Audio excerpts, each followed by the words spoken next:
Hey everybody, welcome to Kensington, Birmingham. My name is Justin Warrens, and I'm so grateful that you have joined us today. Whether it's your first time or you've been with us for a while, we look forward to getting to know your story, hearing more about how you've gotten connected here, and helping you take a next step. So as you grab that second cup of coffee, whether you're at home or on vacation, why don't you sit back and enjoy as we get started today.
today. Will you stand with us as we respond to God for who He is and what He's done for us?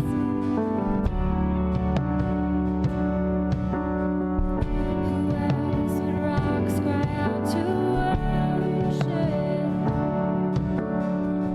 His glory taught the stars to shine. Perhaps creation longs to have the words to sing.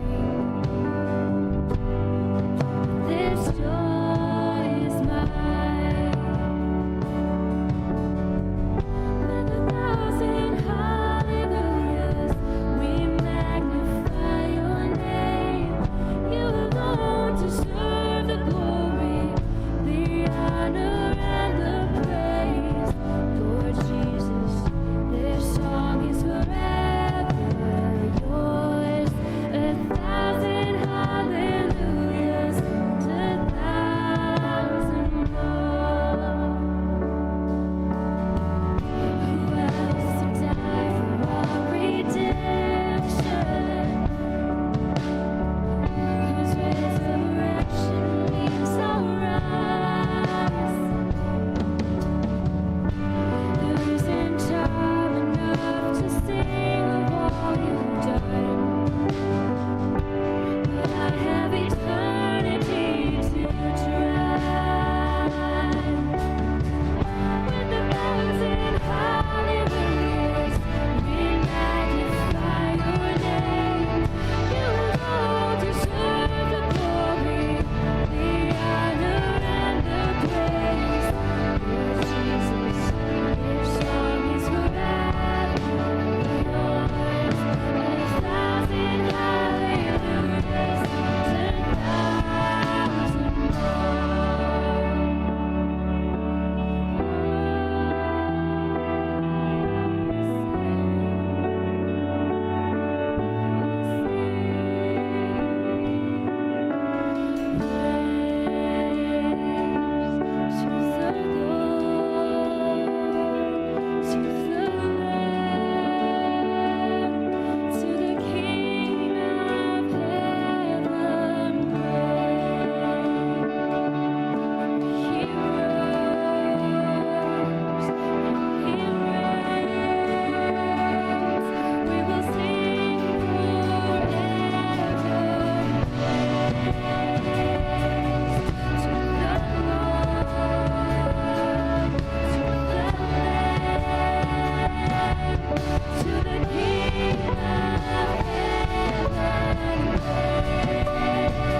Wowzers. You guys, I love when the morning starts like this. Good morning, everybody. All right, real quick, it's the meet and greet. This means we have a question for you. We're going to talk about generations today. I'd like you to look at the person next to you and share, if you're so willing, what generation you're in, if you know what generation you're in, or if you're pleading the fifth. Go for it.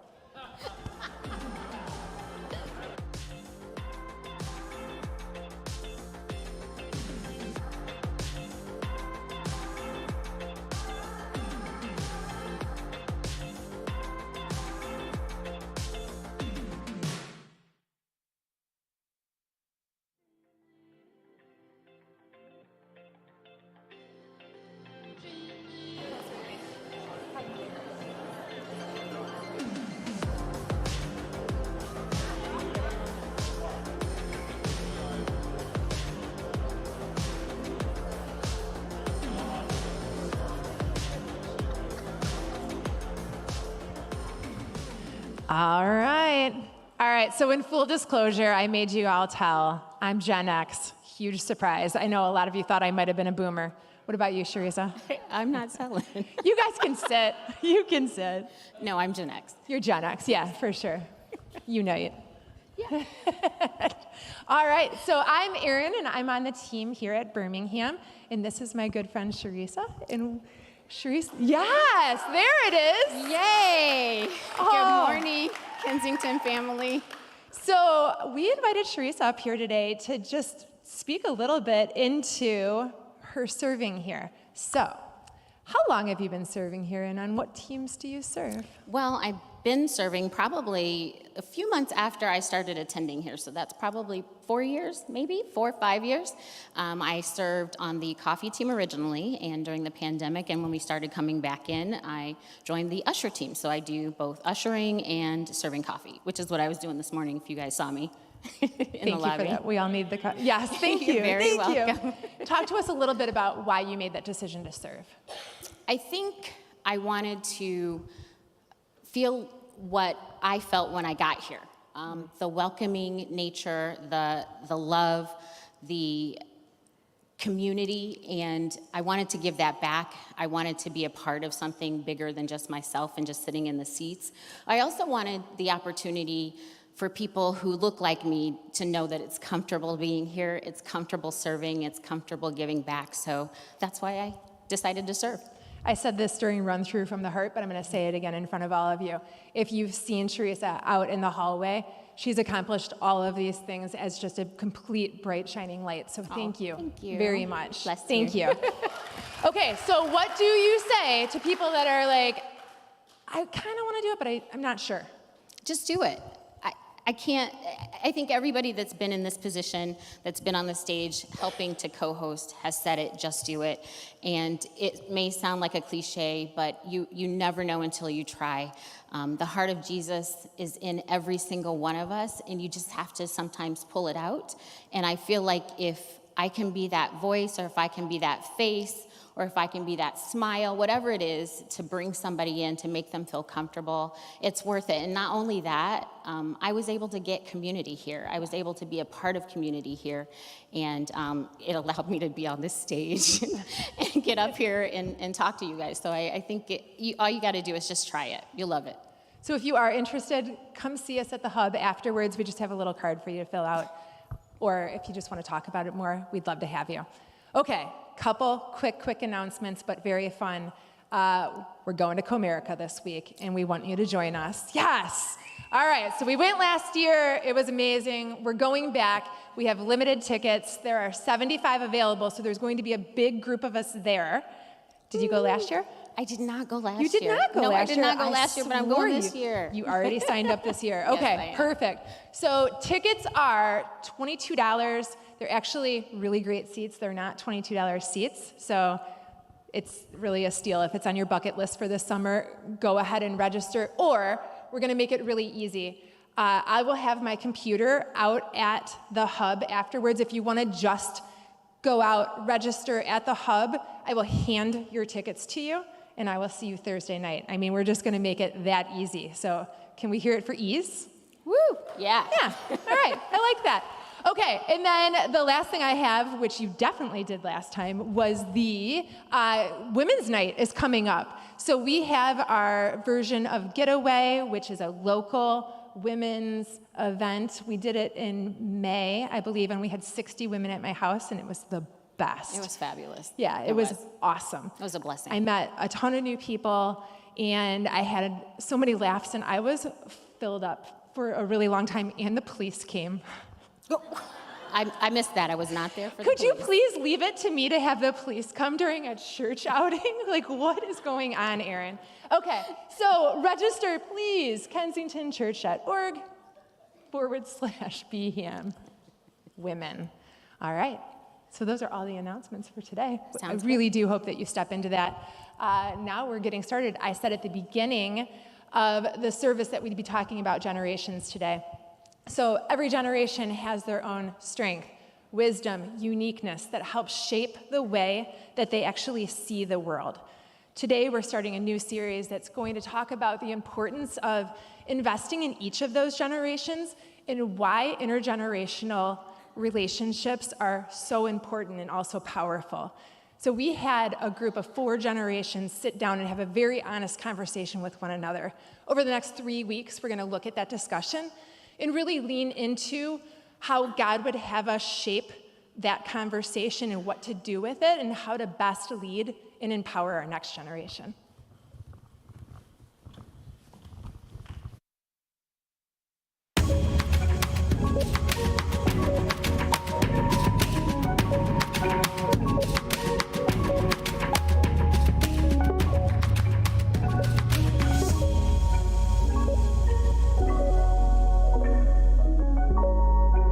I'm Generation X, Gen X, I think is what they call us. I think we're very strong. I think we have a really good work ethic. We value family, value relationships, like that personal connection. Some of our weaknesses, we're very set in our ways. We like things done in an orderly fashion, and I think we sometimes don't like change, or it's difficult to embrace change when we are used to things going a certain way. Yeah, I agree with you. I'm a baby boomer. I think our generation is a lot like your generation. And, although I think we're very strong from a patriotic standpoint, I think that would be a big thing with us. We're very hardworking, and we were, I think, the last generation that really wanted to stay at one place for a long time, from an employment standpoint. Yeah. And of course, that's really changed. But so I'm a millennial. Strengths, I think we are a very flexible generation. We fly by the seat of our pants. We want an adventure out of life. We've grown up in a way where we expect more out of life, which lends itself to, things like justice, things like taking new ground. And on the flip side of that, it has left, which the boomers love to tell me, has left our generation in a very entitled position. So we expect a lot out of life, but are struggling maybe to catch up on how to actually get it. Do you agree with the boomer generation saying that there's a sense of entitlement with your generation? Yeah, okay. Definitely there is. And I think that's really probably one of the biggest pain points in between each of the generations is they feel certain things, they have a way that they expect life to be, but the why behind it is different for each generation, and that definitely is what each generation craves to be understood in. Yeah. I think that's interesting, and I think it's also key because part of the problem or the disconnect is the understanding of each of the generations and the why that you just mentioned. And I think that only comes with relationships, because then you have the opportunity to have those conversations and understand why I believe like I do, or why you believe like you do, or why you handle things a certain way versus how Elizabeth would handle certain things. So, yeah. Do you think your generations live in more of a black and white, yes or no perspective? Because I feel like our generations tend to view things through like more of a gray scale when it comes to any type of idea and belief, and even when it comes to the Bible and what Jesus says and what following Jesus looks like. Whereas maybe for you guys, does that feel like your generation believes like in more of a yes or no, this is how it is, this is how it isn't mentality? We do come from a yes/no, black or white perspective, but we're learning to be more open to things and really appreciate the strides that have been made with the diversity and inclusion and other things. However, we wrestle with the biblical standard for things, and we're called to love everyone. I don't know that means we just throw out the book and say, we're going to rip these pages out because they don't fit with my new belief system. Yeah. But how do we model Christ in these challenging environments? Yeah. You said we're learning. And to fall on our sword, the millennials, Gen Zers have not been gracious in that.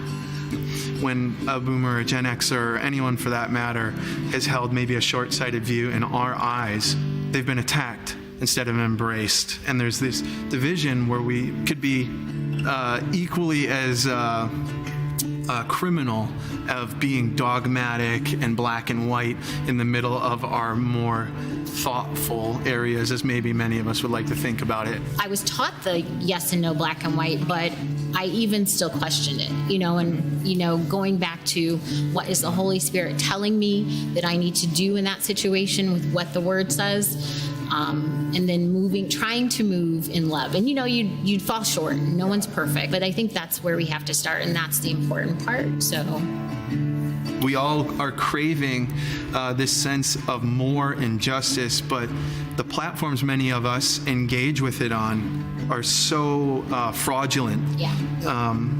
And we are all becoming very used to that and exchanging it for the real version of relationship and the real version of love and the real version of experiencing the tension when we have this conversation right now. Yeah. Everything you're saying, we want that. Yeah. We want, right? We want folks to understand us and why we think the way we do and why we do the things we do. And I don't think that we think we're right.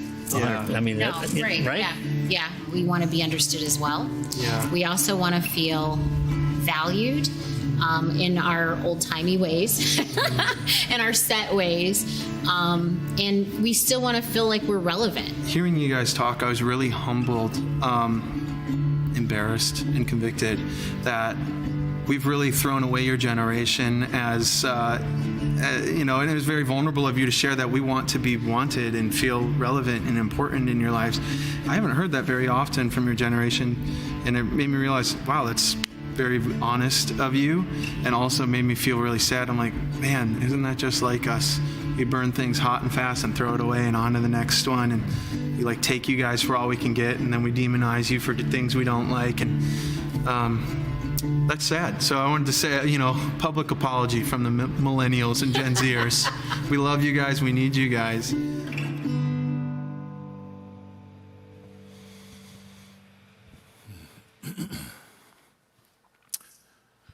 I kind of find myself wishing that conversation would just continue this morning, don't you?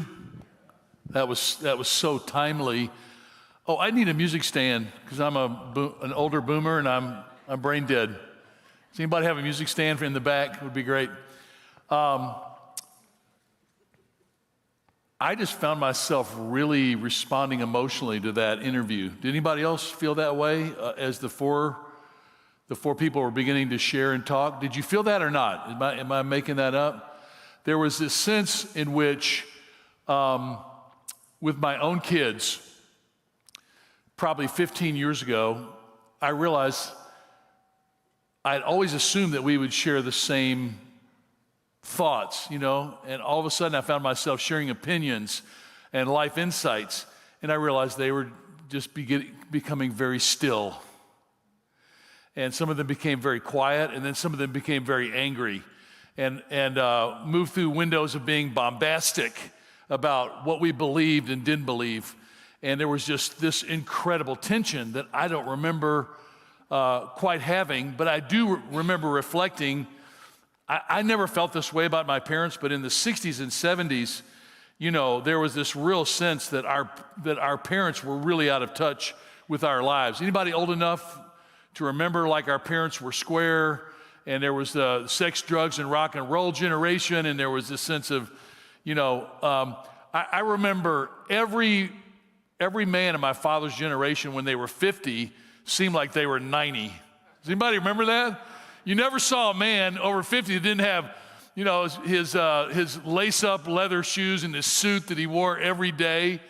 Some of us never saw our parents if you ever saw them in a casual clothes, you'd be shocked, And then in my generation, my brother's a general surgeon in Memphis, Tennessee, and for the last 40 years, I've never seen him in anything but blue scrubs. I don't even think he owns a suit. And so you just think of how the generations change. And so let me just do this. The Gen A's, they call them Gen A's now, are people being born between 2012 and 2025. That's all 6 of my grandkids and probably more to come. It's kind of that's interesting. And then the Gen Z is born between 1997 and 2012. Anybody Gen Z in here? I know, I recognize. Mike Covey, you were born in 2004? That's what I thought. You and I have about the maturity level of someone born at that period. I'm putting myself with you on that. And then the millennials, which would be 1981 and 1996. Okay, fair number of you. That's all 4 of my kids, who I think are pretty amazing and probably the people I'm learning most from at this moment in my life. It's very interesting. Gen X is 1965 to 1980. How about you? You out there? Okay. In leading Kensington for the last 30 years, I would say it's Gen X people that I've irritated the most on our staff, probably driven them crazy. Whoa, come back here. And then the boomers, which the only thing I want to say about us is there are a lot of us. That's maybe our highest distinctive. And then, does anybody know the name of the generation born 1928 to 1945? No? It's a silent generation. The generation before that, born from 1901 to 1927, is what Tom Brokaw, famous news anchor at NBC, announced as the greatest generation. They were known as the GI generation. Remember the people that really were kind of the primary functionaries in World War II. And my mom is one of the last of that generation. She's 96. I've spent the last month and a half, most of my time down in Memphis, helping care for her as she kind of is coming down to the end of her life. She'll be 97 in October. And I've just marveled at her life. And you think about how hard it is to understand generations. Think of my mom at age 4. Her dad is killed in a plane crash. He was executive at Boy Scouts of America in California. He, on the side, taught people how to fly double cockpit biplane airplanes, and had an accident, was killed. My mom was 4. She has shadow memories. She was raised by a single mom. So here my mom is coming to the end of her life. She's 96. She has 85 great-grandchildren. She has 5 great-great-grandchildren. She's been a missionary in Africa. She watched all of her male friends go off to World War II and then live the reality that many of them never came back, and that some of them did come back, were just deeply, deeply changed and affected by that experience. She lived coming out of the racism of the South and was trying to process that experience. I just look at her life and I think, what an incredible experience of being alive. But this is true for every generation. And so the greatest generation, 1901 to 1927. Does anybody even know the generation before that? You get a lollipop if anybody can answer this question. People born between 1883 and 1900. This was called the lost generation. This is all 4 of my grandparents.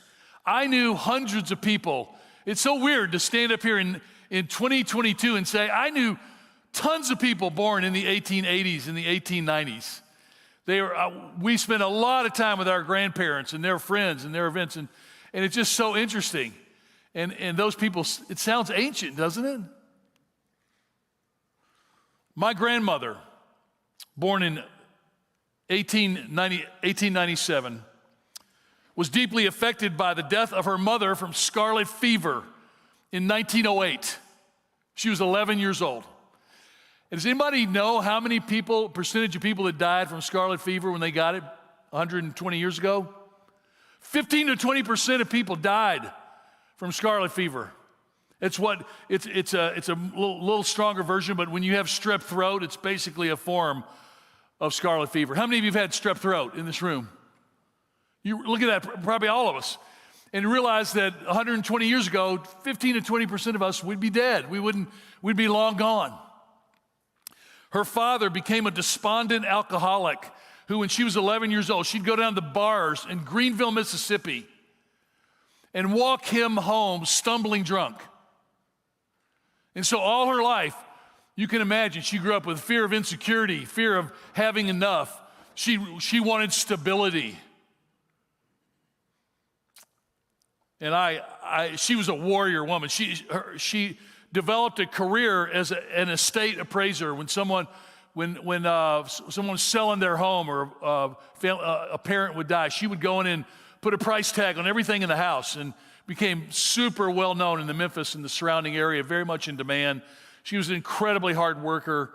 I don't know if there's anybody in my life I ever respected more, and I haven't talked about her a lot, and I've missed her for 44 years. She died January 1st, 1978, my senior year in college. And this is amazing, guys. You talk about how different generations react differently. Are you ready for this? My mother and her two sisters-in-law were going through her desk in her office in their home, their little home that they were living in, and discovered a savings book from a local bank. And we're like, this is interesting. They open it up. It's $8,000. It's 1978. That's a lot of money. They're going through. They go through another drawer. They just find another savings book. This is $6,000. They go through. They find another savings book. They found over 10 savings books in her desk, amounting to $200,000 that no one knew about. Her husband had died 6 weeks before that. He was a cotton broker. He worked at the corner of Main and Beale in Memphis, bought and sold cotton his whole life. Went bankrupt twice on a handshake. You just see, so for me to say, how could I even begin to understand their generation? Oh, thank you. Here, hang on. I got it. Just toss it. Just flip it. Thank you, bro. We've been having a good time today. He's been giving me a lot of trash talk. But it's so fascinating. So as we begin this series today, I just want to say, if I could give one encouragement today as I talk about what the Bible says a little bit about generations, is be fascinated. Be fascinated. If you're looking at millennials, like Tyler in the interview was talking about millennials, how people look at millennials, like be fascinated by millennials. Be fascinated by boomers. Be fascinated by what, I've got a granddaughter that was born 2 weeks before the quarantine. And so she's like the original COVID baby. What is her generation gonna be like? I just would say, be fascinated with the world and with people. Be fascinated with my grandmother, who was so insecure and so worried about not having enough that in her desk was $200,000 in bank deposits in more than 10 different banks. And I think generations have always struggled to understand the generations before and after them. In fact, listen to this quote.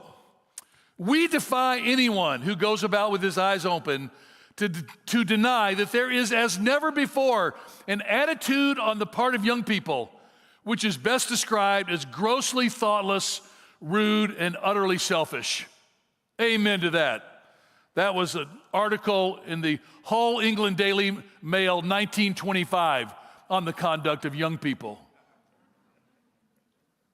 That's a lot funnier than you're even giving it credit for. How about this one? Because I think this is so true about young people today. Young people are high-minded because they have not yet been humbled by life, nor have they experienced the force of circumstances. That's Aristotle, 4th century BC. Generations have, come on, give me a little credit, come on, man, give me some encouragement here. I just think that's fascinating. You can go on and on and on, because you look at other generations and you're just like, they just drive me nuts. I like the greatest generation, my parents' generation, the GIs. I love the men in my life. But all the men that went and fought in World War II, they did an incredible disservice to my generation because they never talked about it. And literally, when you think back to Saving Private Ryan and some of the things, they literally went 40 or 50 years and didn't say a word. And so their kids grew up. We were an incredibly privileged generation. And we grew up frustrated with them, very little respect for them. And it wasn't until we were way older to realize what they had done. I remember sitting in my dad's back room off of their bedroom. My dad was a successful surgeon, really neat guy, and he had a gun room. We were duck hunters, and that was my favorite room in the house. It's where Dad and I had many great conversations. But I remember being 16 years old the first time I went through my dad's high school yearbook, and yeah, here's Ray Goff, captain of the Central High School football team. My dad's best friend, lifelong best friend. Larry McCormick was starting center, was all-state. First team all-state, starting center. My dad was the starting right guard. He was very average. And I'm like, Dad, you never talk about these guys. Who are they? Why have I never met them? They both died on D-Day. Gone. Wiped out. Those guys gone, wiped out, and then my dad lives this unbelievably phenomenal life. You see, be fascinated by people and be fascinated by generations and realize that whatever generation that you're not a part of, you're never going to understand that fully. So how do we begin to step into, particularly in the church, for those of us that here who really love Jesus Christ, how do we build intergenerational contact and understanding? How can we adjust our attitude? I think that's what I've been really probably thinking about as much as anything over the last 20 years, because when you look at people that are not your generation, it's already happened today. You say things and you assume people are going to be thinking the same thing about that conversation that you are, and they're thinking something completely different. And so how do I raise my antennas to listen and to engage with people? Think about this. When Moses led the Israelites out of Egypt, I'm going to get to some scripture now, and he led them for 40 years in the desert. This is Jeff Mannion, who I just became good friends with recently. He's the pastor at Ada Bible Church over in Grand Rapids. Super neat guy. He wrote a book called The Land Between. He says between Egypt and the Promised Land, and you're living in this land between. I thought it's a perfect for where most of us feel like we're living right now. It feels like we've reached a moment in history where you feel like we're stuck in a wilderness kind of place. But it says, during this time, Moses passed away, and Joshua was one of his right-hand guys. He took over as the leader. And this is what it says about the people of Israel. It says, Israel served the Lord throughout the lifetime of Joshua and of the elders who outlived him and who had experienced everything the Lord had done for Israel. They really got it together. They'd been slaves for hundreds of years. They were very unruly, but they finally got their act together, and they really started following God. But then it says, after that generation was gathered to their ancestors, after they all died, this is in Judges 2, the very next book in the Old Testament, it says another generation grew up who knew neither the Lord nor what he had done for Israel. They didn't even know the stories. This is exactly what happened to my generation. We grew up and we did not know, we knew about World War II, but it felt like a long time ago. I mean, my generation, we grew up and we had nuclear bomb practices where we'd all get under our desk, because that's really going to help you when the nuclear bomb goes off. It's an incredible strategy. And it's so interesting that what happened to Israel and to the generation after him is exactly what happened to my generation. We were disrespected. I mean, we thought our parents, me less so, but it's like we didn't feel like our parents were in touch. In a lot of ways, they weren't. They weren't in touch with what was going on with us. But the point was, the whole generation died, and this next generation grew up. They didn't know the stories. It says, and then verse 11, for them, this is what's the result. The Israelites did evil in the eyes of the Lord and served the Baals. And they forsook the Lord, the God of their ancestors who had brought them out of Egypt. And it's interesting, it was hardly even a conscious decision. They just, for some reason, it didn't get passed on to the next generation, or if it did, it fell on deaf ears. It's fun. As my kids are 36 to 28 now, it's fun to talk. Once in a while, a story will come up, and my kids all the time are like, I didn't know that. I didn't know that. Yeah, and part of it was because maybe you told it to one, you didn't tell it to another, but part of it was they're finally reaching the age where they actually slightly care about the story, just a little bit. But for whatever reason, the result was they forsook the Lord, the God of their ancestors, brought them out of Egypt. They followed and worshiped various gods of the peoples around them. And they aroused the Lord's anger because they forsook him and served Baal and the Ashtoreths.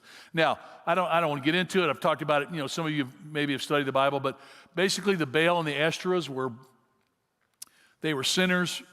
They were places of worship, usually in the higher places in Israel and that surrounding area, where they would worship the gods of the earth and the mountains and the trees, but and it was all built around sexual orgy and child sacrifice. It's really it was wild. And I'm not sure what they were doing this stuff to get the favor of the gods and God's attention. So here's the point. Every generation is always on the verge of forgetting everything that went before. Every generation is this way. My generation did it. Other generations are going to do it. And this is one of the things I want you to know. Even though followers of Jesus have been around for 2,000 years, is that Christianity, people following Jesus, is ever and only one generation long. I can only be responsible for my generation in the sense of my own life to follow Jesus Christ. I don't know if my kids are going to have to, my kids are in the process. I have 3 of my kids that are really seeking to follow Jesus Christ. I have one that has a great admiration for Jesus, but he's really in an interesting place where he feels like the story of Jesus in part is too small for all that he sees about the created universes. He thinks about the possibility of multiple universes and the studies they're doing in physics, and it's an incredible place that we are in this world. And I am learning to learn from them, but here's the thing. How do we build these bridges? How do we look back and look forward and appreciate it? Guys, one of the things that gives me perspective is there are some family members in my family that have been able to trace parts of my family heritage back 10 generations. Some of you can go longer than that. But I can go back 10 generations in multiple lines. And one of my ancestors about 10 generations ago was a guy named William Greenhill. Greenhill. Last name Hill, like middle name Green. He was a Methodist circuit rider. He moved from North Carolina to Tennessee. He was an early settler near Nashboro, near the Nashville, Tennessee area. And he hosted the first Methodist General Conference ever held in Tennessee in his home. And Francis Asbury, one of the great Methodist evangelists and leaders of the Methodist Church that exploded all across America, was in that meeting. But here's what's interesting. Over the generations that I can trace, I can show you all these men and women that love Jesus Christ and serve God and were unbelievable. And I can show you just as many that just did this to God. Just as many. I can tell you about my great-grandfather's brother that shot a man in the face in a bar fight in Paris, Tennessee, and was a fugitive from justice for the rest of his life. And in other words, because God's writing a story in every person's life. And I would say this, though. There's currently a generation alive today that I find incredibly unique. It reminds me a little bit of the 60s, but this generation is more and more than any generation I've seen, except maybe the one of the 60s, that doesn't believe that Jesus or his church has any importance for their lives or for their eternities. Recent studies from groups like Barna and other research groups show how church attendance with this group has been declining severely. It's the Gen Z. It's the group that we talked about. Can you remember what age group that was? Gen Z, those born from 1997 to 2012. And I would even move it to those born in the 90s and up. And it's a group that really, I think, is seeing the world very, very differently. And some of it is really interesting. More than any other generation in American history, this Gen Z does not uphold any religious identity. Most recent surveys show that 44% of Gen Z define themselves as nuns. And I want to be clear about this. Nuns could be atheist or agnostic, or a nun could be a person that really believes in God and could have even a strong connection to Jesus Christ. but they don't want any label, and they don't want to necessarily connect themselves to an organization. And now, in that generation, there are more nuns than people who identify as followers of Jesus Christ. That's never happened. At least people marginally identify as I'm a Christian, or I'm part of the Christian heritage. And so this entire generation is being fought over, and they are really interesting. And as Tyler talked about it, in my experience, if something happened, it was one of the things I knew it was time for me to step out of leading Kensington and turn it over to the next generation. Because as I was meeting with people of this generation, people that are in their 20s and 30s right now, and even early 40s, I would start to meet with staff people who are coming on our team. And I realized they didn't really care about the Kensington story at all, or my story. They were coming with dreams. And they were coming with things that they were hoping to accomplish. And all of a sudden I realized they didn't need my story unless it intersected with their story at some point. And maybe later my story would have interest. But they deeply longed for me to listen to their dreams and their visions and their hopes and to engage with them on that level. And so for the last 10 or 15 years with my kids and other people that generation, I have found myself, I got early spinal stenosis. I probably look older than I am. And it's like this generation really loves hanging out because they're longing for people in my generation to listen to their story and to connect and to be fascinated. And I thought today, maybe some of you are parents right now, with younger kids, and you're freaked out because you want your kids to know Jesus. And you see and feel the pressure and the tension of the world in their daily life. And some of us, and I did this with my kids, I thought, I'm going to get my kids to follow Jesus even if it kills them. It's just another great strategy. Really works and really builds tremendous energy and responsiveness. But I thought, or maybe you're a millennial and you're right in this, or you're single, or you're a young married couple. You're wondering, what do I do with this thing? Maybe you don't have kids and you think, do I even care? Do I even care about the generations? One of the things that I'm seeing in the boomer generation right now, and I'm seeing it all over the place, driving me nuts, is that my generation is going, man, listen, we did our time. We worked our butts off, and like, man, I don't want to be available to my grandkids all the time, I don't want to I just want to, give my whole energy. I want to I like to hand it off, and I want to sail off into the sunset. And I'm telling you, it's really tempting. Any of you younger people see your parents doing that? Some of you are nodding, you're laughing. It's true.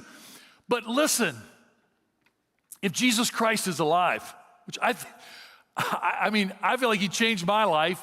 Some of you are thinking, well, you're an idiot. Yeah, well, you should have seen me before. It's like, because Jesus Christ brings life and energy to all these relationships. And so I think, wherever you are, how could you build bridges in a world that is more divided? Like the world that I'm living in right now is way more divided than the 60s and the 70s. Like it's gotten it's like, man, and with social, man, I have watched so many friends of mine like unfriend each other. And like, I don't even, you think that way? I don't even want to be in the same church as you.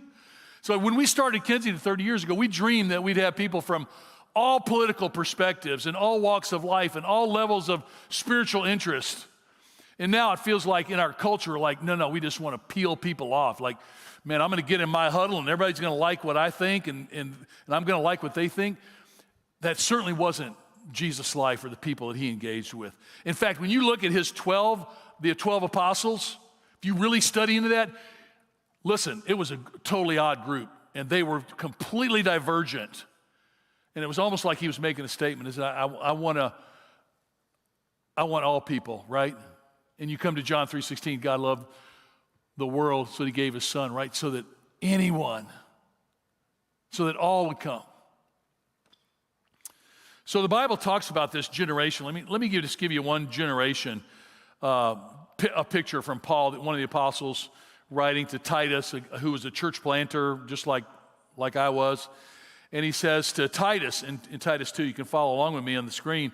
It says, you, however, must teach what is appropriate to sound doctrine. In other words, he's saying to Titus, man, I want you to tell people the truth about Jesus Christ. But here's the posture that I would love to see. It said, teach the older men to be temperate. You know, what does that mean? Not to be getting drunk all the time. I mean, alcohol and other forms of drunkenness have been prevalent from the very beginning of the dawn of time. It was a tremendous problem then. A lot of you don't even realize generationally. Do you know where the reason the temperance movement and the reason alcohol, there was a window in American history where it became illegal? Do you know why?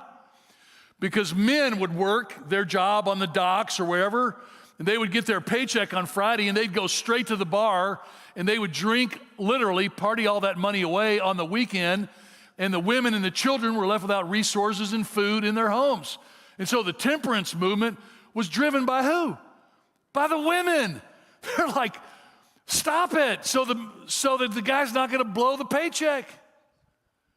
It's really fascinating, and obviously it you know, people have different perspectives on it, and we don't have that problem in the same way now, thank God. But it was like Paul saying, like, listen, very practically, the older generation struggling with being temperate, and also saying, teach the older men to be worthy of respect. I remember, you know, my dad and other men, like my grandfather, like, boy, you better respect me, or I'll whip your butt.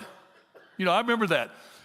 But that's not what Paul's saying. He's like, listen, if you're an older guy here in this room, examine your life and go, is my life worthy of respect? Am I living that kind of way? Self-controlled.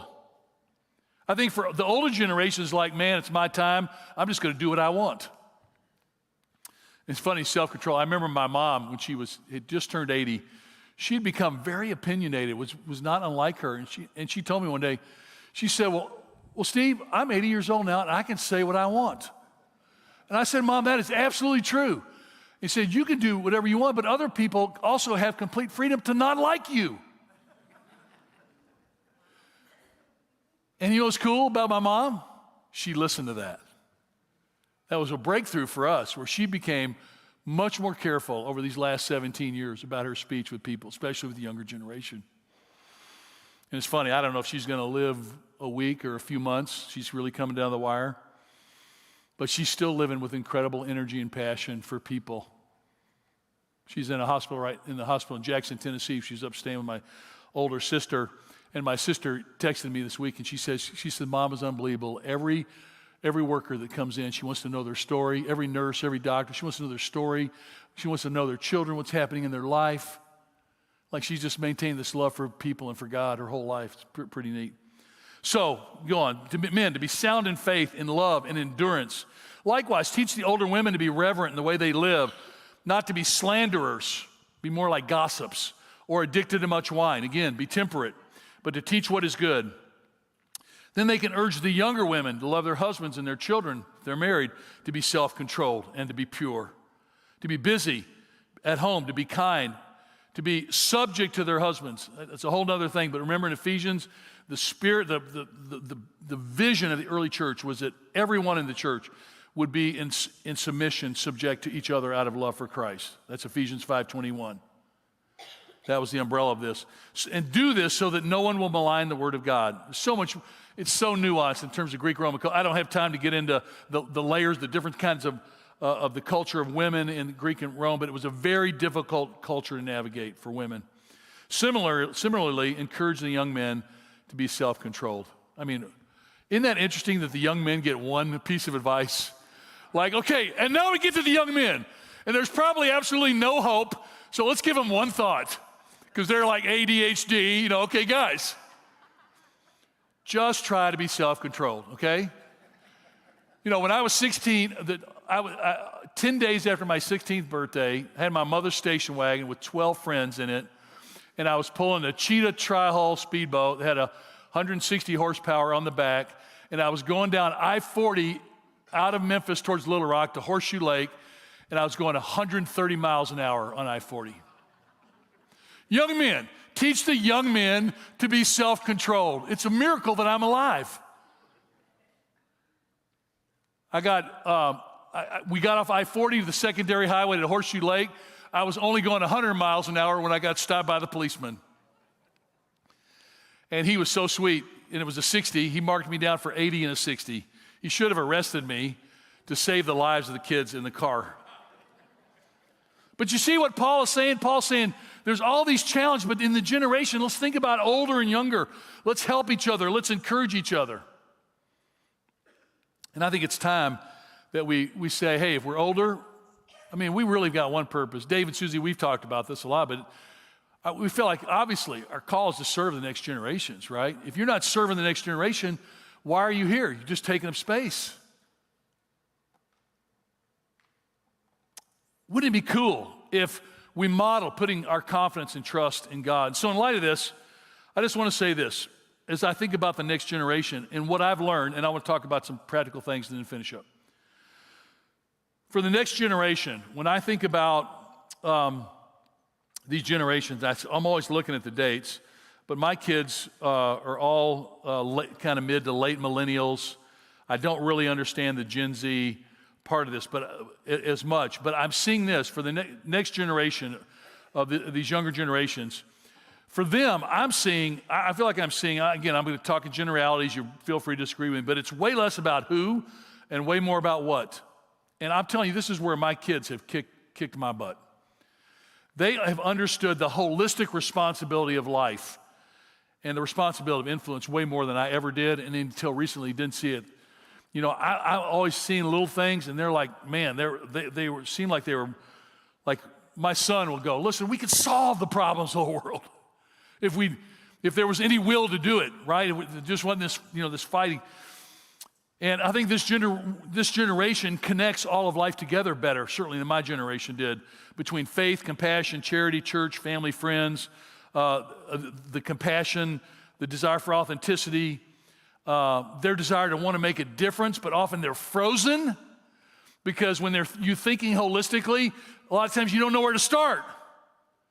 You see the climate problem, the political challenge, and you see the racial divides and the economic unfairness and all the things you see, and they're like, I don't know where to start. And so there's a struggle in this generation. I'm seeing that they think that the struggle is, well, I know I can post this article, I can write this opinion, I can chime in on a post, but in terms of what actually do I do, this is a challenge. They want to influence now. They care about the poor a lot more than my generation did. They lean into causes. They see the gospel, the social responsibility of the gospel to feed the poor, to care. It's the vision of the deacons of Acts, to care about the needs of people. They see that much more deeply than my generation did of Jesus' followers. Again, generalities.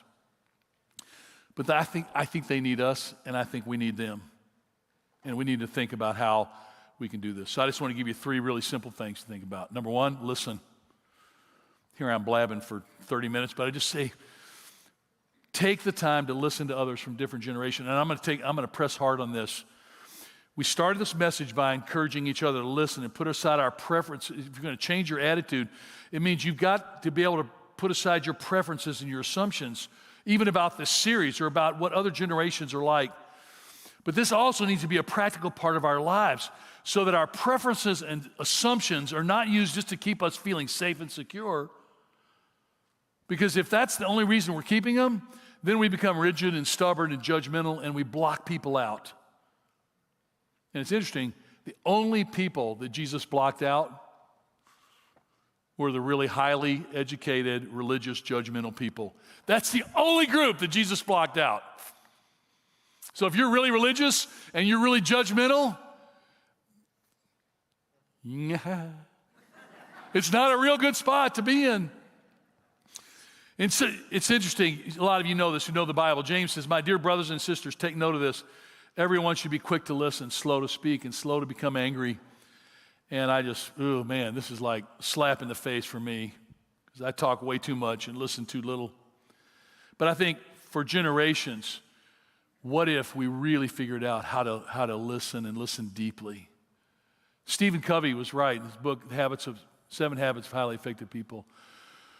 First, seek to understand, then to be understood. He says it's the key to almost everything in life. Just to come into an encounter with another human being and say, man, I'm just going to try to understand. I think for 41 years of my marriage, Paula is talking to me about something, and I'm like, and the whole time I'm just formulating an answer. I'm just formulating an answer. I'm like lean in. It's really hard to do for a lot of us, especially me. But we often, by not listening, because we're too quick to speak and we're quick to become angry, we're slow to listen, we talk too much about what other generations might be doing wrong or how they missed it and not learning from where they're not missing it. We end up communicating that our generation is more important. I think it's hilarious. Tom Brokaw calls, that 1900 to 1925 the greatest generation. Is like, yeah, okay, end of discussion. They were pretty cool in a lot of ways, but they had a lot of really broken stuff, man. When I think about issues of social justice and racism, that was not the greatest generation by any stretch of the imagination. And I'm talking about my mother and father, who I love and have great regard for, and all the men that invested in my life. But man, it was a incredibly unlevel playing field. I grew up in Memphis, Tennessee. Horrifying in my lifetime. But research has shown, for example, Gen Z, they want someone that will listen without judgment. They desire to share their perspective confidently. And how can you share your thoughts confidently with an older person if that older person's like raising their eyebrows or already determined that their mind is not going to be shifted in any way? How can you be more curious? How can I be more curious and listen with humility? And I think this is a lot of what I do with my life now, is grabbing a coffee with someone of a different generation and just listening, asking questions, telling stories. And I do think that the older generation, the GI generation my dad and all his buddies, I love those guys because you know what? They were great storytellers about everything but World War II. They were great storytellers in my life, and I remember loving that and loving hearing that. The second one is even more important to me because it's a deeper expression of listening, and that is learn from each generation. Because I engaged my kids for about an 8 or 10 year window where I was listening, but I wasn't learning. Anybody with me still? Anybody stayed with me this far? I was listening, but I wasn't learning. My daughter Helen she's a lawyer in New York, but when in college she was a Bible major, and her college Bible professor said to her, he says, if you're going to learn, if you're going to be a student, if you're going to be a scholar, he said, you have to answer this question above all other questions first. Guess what it is? Are you willing to be wrong? Are you willing to be wrong? Because if you're not going to be in communication with anybody, especially your children and your grandchildren and the younger generation that for many of you work for you or work with you. And so it's fascinating to me. This has become of primary importance to me. And I would say right now, with my adult children and my 2 sons-in-law, I just don't have many opinions anymore. But I feel like I'm learning from them. And some of them really would line up much more with the way I feel about Jesus and serving God. My son-in-law, Cam Underdown, some of you know him. During COVID, he started the website, mycovidresponse.org, where he wanted to connect people that were able to serve with people that had needs. And this website exploded. Tens of thousands of people connected to it. And they ended up making a couple of 100,000 food deliveries all over Oakland County. A couple of 100,000 food deliveries just from a stupid website. And I remember Janie had just been born. It was March 15th. The quarantine was announced. They were having dinner at our house, and they were going home. And I said, what are you going to do? He says, I'm going to create a website. I'm like, that generation, whatever. Bunch of idiots, you know? He goes and creates this website. A week later, it's like it had 28,000 people visit the website. They ended up creating at Old Summit Place Mall, a huge food distribution thing. You drive up there. I bet people in this room did it. Anybody drive to Summit Place Mall, pick up food and deliver it? Okay, at least, yeah, I see a couple hands. Well, you drive up, there'd be sometimes 5 or 20 cars in line. They'd have college students from OU and people, all kinds of people serving. It was amazing. But it was to learn from that generation. Anyway, he texted me that we were just together this week, all of my kids, and he said, my dream is that the church and people love Jesus, that one of the things we would do is what it says in Acts. It says they were all together and every need was met. Like, I never thought about that once in my whole ministry. I just wanted people to meet Jesus and whatever, but he's thinking about, I want people to see Jesus by us responding to their needs. And so now my 36-year-old son-in-law is the teacher and I'm the learner. I love that. One of my kids that don't see the world the way that I do in a lot of ways, they are my teachers still. I'm learning from them. And it's interesting. Ephesians 6:4 says this. I'm going to teach it in a way I've never taught it. It says, fathers, don't make your children angry, but raise them with the kind of teaching and training you learn from the Lord. I remember I learned this in the King James Version, which is, fathers, don't exasperate your children. That's one of those great words. Carl, I know you'd love that. You just love that. That's a great word. Whoever came up with that. Exasperate. It's like suffering succotash from Yosemite Sam. Okay, I'm totally lost it. But I always thought, don't make your children angry. Like, be a good father. Don't create impossible rules and whatever. And now I'm reading this as a 66-year-old man with children in their 30s. And it says, don't make them angry. When my children began to when some of my kids began to express strong disagreements with positions that I held deeply, on things that I hold very deeply, my first response as an adult man with my adult children, just as educated as I am, just as independent as I am, and I just got angry.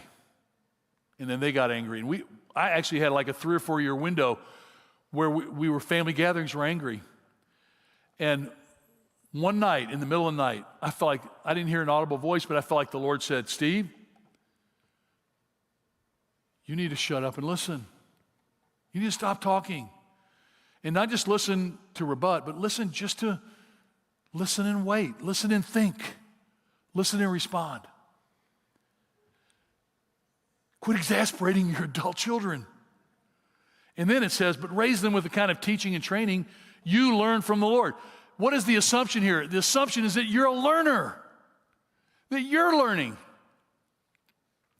Because this is what I discovered. It's really incredible.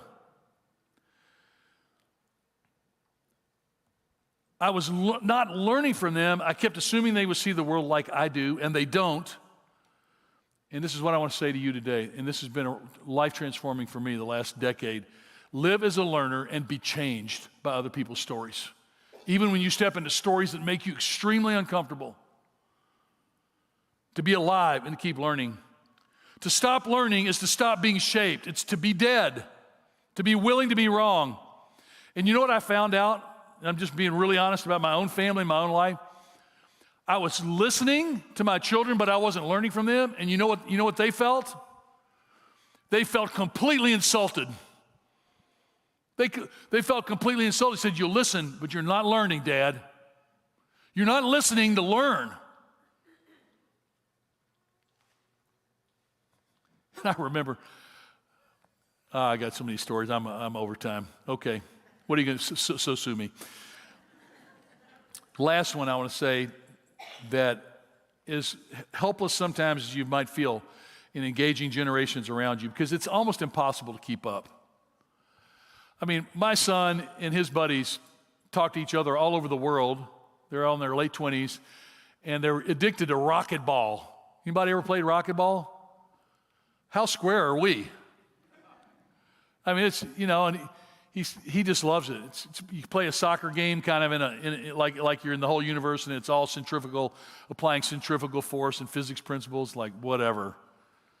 I want to play Madden football. Something simpler. But the one thing you can do is you can live out your faith. Joshua was speaking to the people of Israel in Joshua 24. This was the generation that did serve the Lord, and it didn't even work, right? Because the next generation forgot. But Joshua said to them, throw away the foreign gods that are among you. And I would say today, when you leave here in a few minutes, talk to each other about what are your gods. You don't think you have foreign gods? I guarantee you do. Tyler, the millennial, what did he say that his God is? Adventure. How many?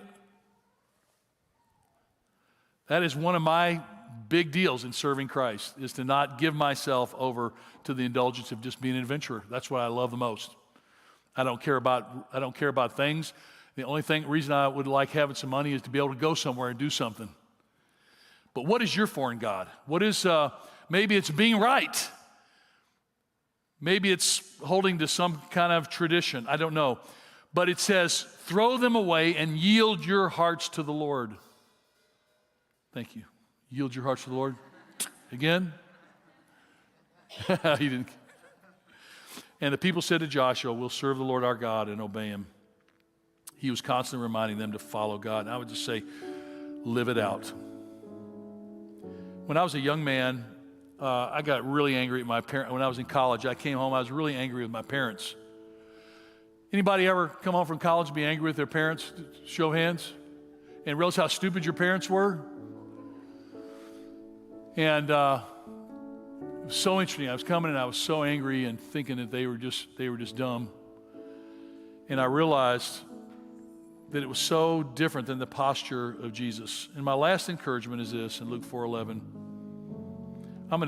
I'm giving you this in the easy to read version, I think, or maybe it's NIV. I think maybe they put it in the NIV. Yeah, it says, for all those who exalt themselves will be humbled.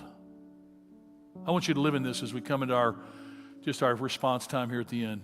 Live into this with me. For all those who exalt themselves will be humbled, and those who humble themselves will be exalted. When you go into an argument to be right, how does it turn out for you? I don't think it's ever turned out well for me. But if I go into a conversation, a relationship, to listen and be a learner, it's amazing how wonderful life becomes. And my kids, I think becoming a learner from them has totally revolutionized our relationship in a way that I just never expected. And they are living a life that I never imagined. I mean, it's such a strange world. And I want to read it again in the easy to. I love if you're on the U version ever, there's a new version called the easy to read version. I really love it. This is how it reads. Everyone who makes themselves important will be made humble, but everyone who makes themselves humble will be made important. There's nothing more important than being a humble listener and learner. And if Jesus Christ is living in your life, you can relax and do that without fear. He's not going to let you go. He's not going to leave you. He's not going to forsake you. He's going to hang on to you along the way. So pray with me. Father, thank you for this just wonderful principle that you invite us to posture ourselves like you did in a humble way, that we'd serve others. Lord, I want to pray for this beautiful team of people at the Birmingham campus and those that are watching on the stream, that we would be bridge builders between generations, that we'd be fascinated by people not like ourselves. That Jesus, would you make us not only bridge builders, but lovers of others more than lovers of ourselves? And would we be agents of humility with people that don't believe, and don't think you're important, to help us? Lord, would you use us to bridge the divides between people, to be a church where we would put aside differences long enough to listen and learn with humility, to be curious how we can all come together. And I want to say this to you, Jesus, in front of all of us and anybody that's going to listen to this message. I want to say, Jesus, I am doing this, and I want to invite everyone here to say, we are following you into the uncertain future, where the only thing we really know is that you'll be faithful to us, and your goodness and mercy will chase us all the way. In Jesus' name. And you know what? I forgot the offering, didn't I? Darn it. Okay. I was just going to move from this prayer into this really sweet time of worship. Your hearts were primed, but I want to just mention that we are going to receive the offering. And it's so amazing. After 32 years, I'm still terrible at this. But I just want to say God is moving and doing remarkable things. Your generosity and love for people and for serving the world. It's funny, I got a bunch of buddies and I we're starting 10 free days with our Daughters International on, I think it's tomorrow. It's tomorrow, August 1st. And where we just remember the daughters we're rescuing in Nepal. And some of you might want to look that up and join somebody that's doing 10 free days. But we learned something about all the incredible transformational changes that are happening in Nepal that are absolutely mind-blowing. But it's been such an incredible privilege to serve with you and with your faithfulness, and to see God move and work among us is really exciting. And I tell you, there's so many needs in this world, but we got to start somewhere. And I think we have some incredible opportunities to touch people with the love of Jesus. And I think the work in Nepal is unlike anything I've ever seen personally. It really is remarkable. So let's celebrate the goodness and faithfulness of God, okay? Would y'all stand and let's enjoy that together for a few minutes before we go?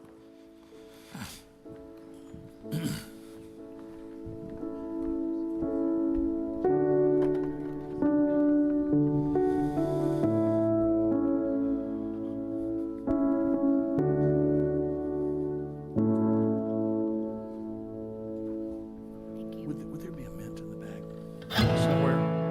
Would you mind grabbing me one?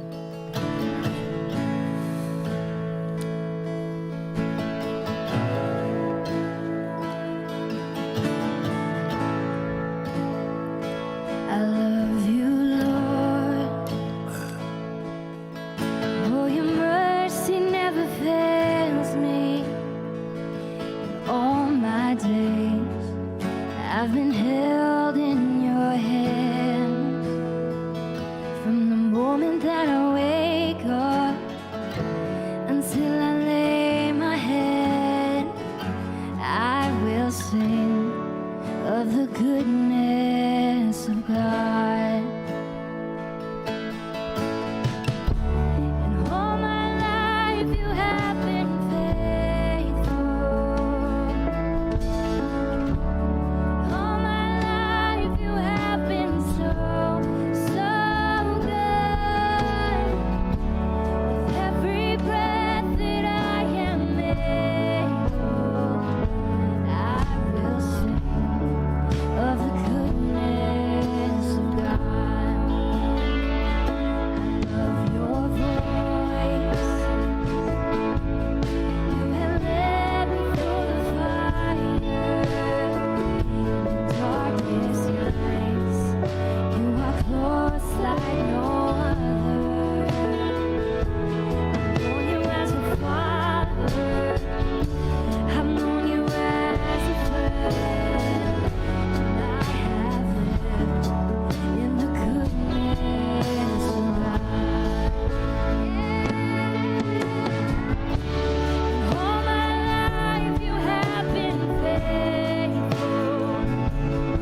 Hello. There it is. Oh, thank you so much. That was beautiful. Okay, so go have an amazing week. Go be fascinated and listen and all of the things that Steve talked through today. Next week, we'll continue our conversations, but this week, just be so intentional about how you really learn from the different generations and how we can be part of this next generation leading well. Come visit us in the lobby if you're interested in going to the Tigers game, and if you're not sure today, you can still register online. So just a reminder, kensingtonchurch.org/Beham Tigers. It's Thursday night. Have a great week. We'll see you next week.